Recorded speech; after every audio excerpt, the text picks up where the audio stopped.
Good afternoon, everybody. Good afternoon. Good afternoon. Here on the Deadly Art of Survival magazine, TV show, TV podcast, we got hero, bouncer, warrior, bodyguard, Master Alex Echavarria. Alex, welcome, welcome, welcome. Thank you. Thank you for having me. Appreciate that. Yes, sir. Yes, sir. Alex and I go back a long way. Way back to like 89. I don't know about 89, but way back regardless. But I know that you and Shidoshi Ingram, or Sensei Ingram as he prefers nowadays, worked together for a long time as well. At what club was it, Alex? It was Club Arena. Well, we used to work together with Rico and Doc. Rico Guy and Doc, his cousin, not Dr. Moses Powell. No, right. Doc, his cousin. Doc Cliff Williams. Rico Guy worked at Arena? Yeah, Rico Guy worked at Arena. We used to do they used to do the outside, and I used to do the search at the front doors. Before you forget, make sure you like and hit that subscribe button for more. Yeah, way back when. That was like first gig. And when trouble started, literally everybody was kung fu fighting. Oh yeah, at the Arena, we was kung fu fighting for real. Actually, this other guy that used to work there too, Panama. Panama used to work at the Arena with us too. Yeah, we had Panama on this show, man, and I think that our audience don't have no clue of the extensive credentials that guy has. And we've been. Go ahead. I'm sorry. No. Finish, Alex. Finish what you're saying, buddy. Yeah, I said I could vouch for Panama. I seen them get busy in some places in there, from the top of the bar with a radio, and I won't say what happened with that radio. And we used to have the big box radios, the ones with the long antennas. Mm-hmm. We used to call them the VCRs. Yep. Let's just say that radio went to work that day. The top of the bar. Remember that? If you remember how the Arena was set up with all that wooden all the way around. Yes. He was coming down on people that night. And I think that night we had Luke. Luke came on there for the first time, and Panama went to work. Yeah. Wow. Yeah, I remember. I vaguely remember the Arena. You know how it was with all of us, not just me, but with all of us. We worked so many different clubs. I remember, but I have vague memory of it. But I know that it was a lot of fights in that particular club. That I do remember. Wasn't it located on like 22nd or 24th Street or something? It was on 20. I would like to say 26th Street between 5th and 6th. Oh, okay. Yeah. Mm-hmm.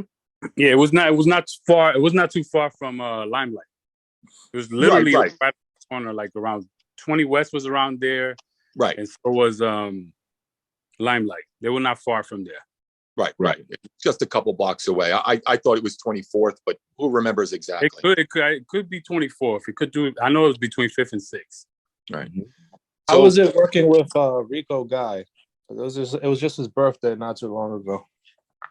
It was First, good. Let's talk about who Rico Guy is. Let's let the audience know who Rico Guy is. Mm-hmm. Well, Shidoshi, you know him better than we do. Yeah. You and Alex certainly better than I knew him. So why don't you guys jump in? Well, I'm gonna start, and Alex, you take over, and let me tell you why. Because I'm a lot older than you guys, and I remember Rico from the early 1970s. And just to really quickly to sum it up, he was a bad dude, man. He was one of the first African-American black samurais in the country. A phenomenal martial artist, high-ranking in Goju under Peter Urban, one of Peter Urban's first students.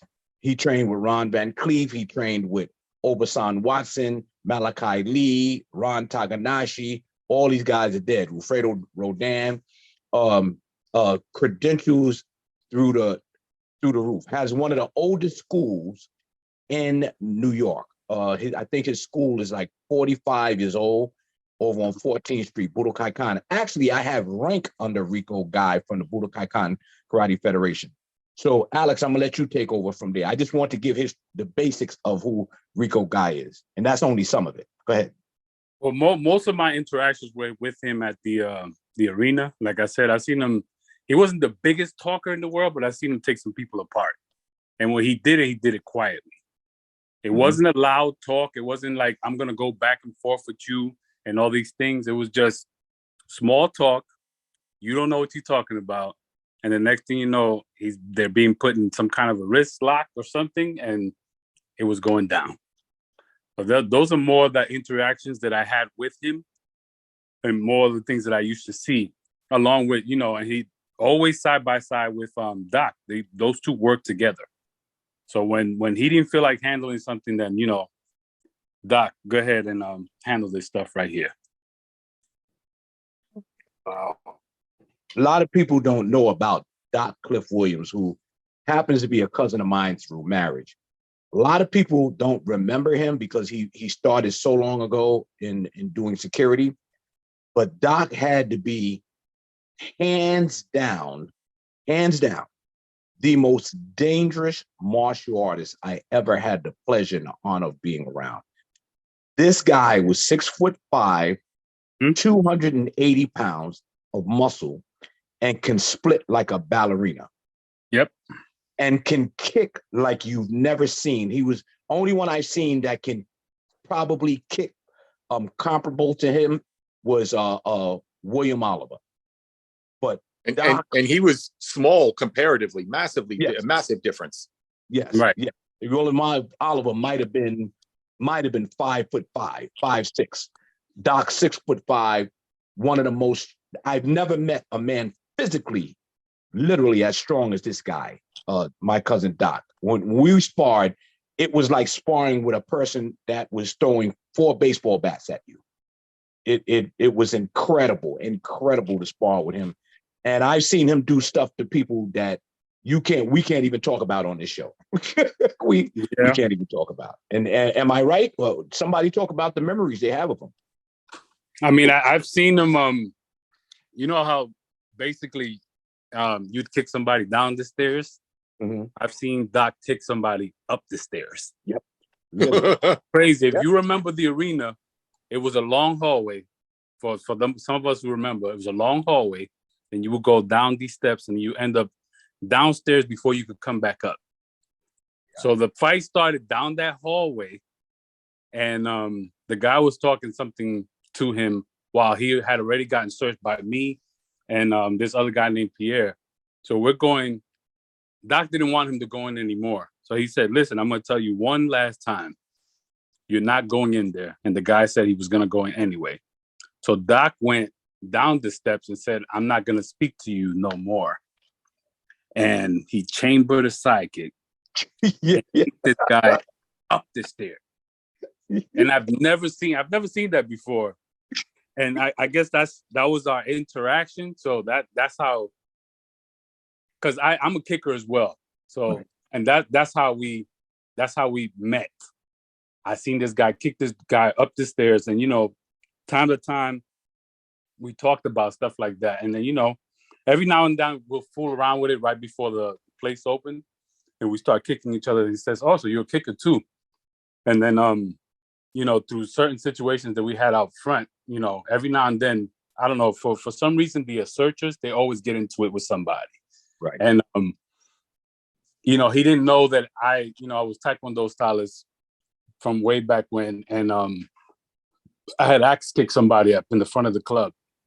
And when I axe kicked them, we used to have these boots called Goodyear boots. Yeah. And I had axe kicked this guy in the middle of the head. And he had like 4 different color knots in his head. And Doc was like, bro, I didn't know you can get your foot up there like that. And, we had similar kicks, but he didn't know that that we were versatile with kicks as well. And that's what like our interactions was. And he used to tell me about that all the time. He used to say, look, man, you're not going to keep kicking people upside the head and giving them 4 different colored knots.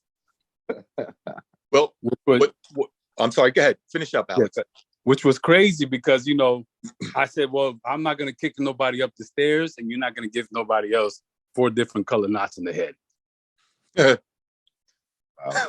Well, what a lot of people don't know about Alex, if you haven't met him, Alex back when we were bouncing years ago was built like a heavyweight, very stocky. So you wouldn't expect him to have the legs that he had, but you stood in front of Alex, you were in a lot of trouble. That axe kick would come out of nowhere, and next thing you know, we're dragging someone out of the club, with a lump on their head and didn't know why they woke up, where they woke up.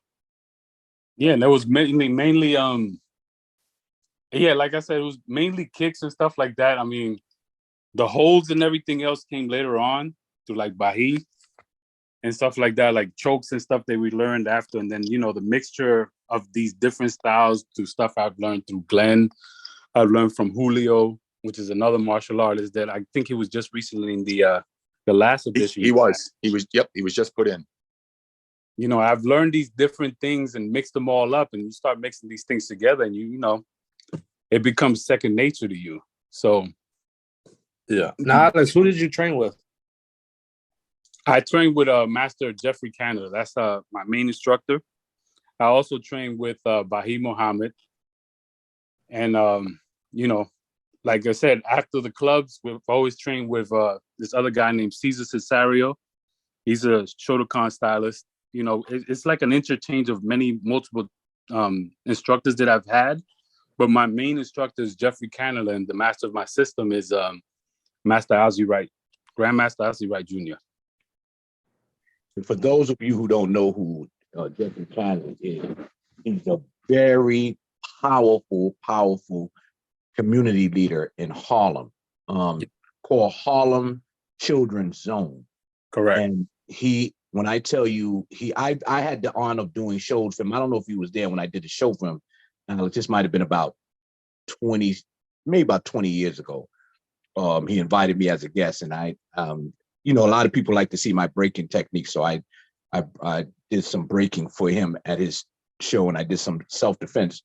And when I tell you he's an incredible community leader. And we got to get him on the show. And for this episode, we want to give a special thanks to our newest Patreon members, Cami Ferry, Sean Davis, and Judy Silverman.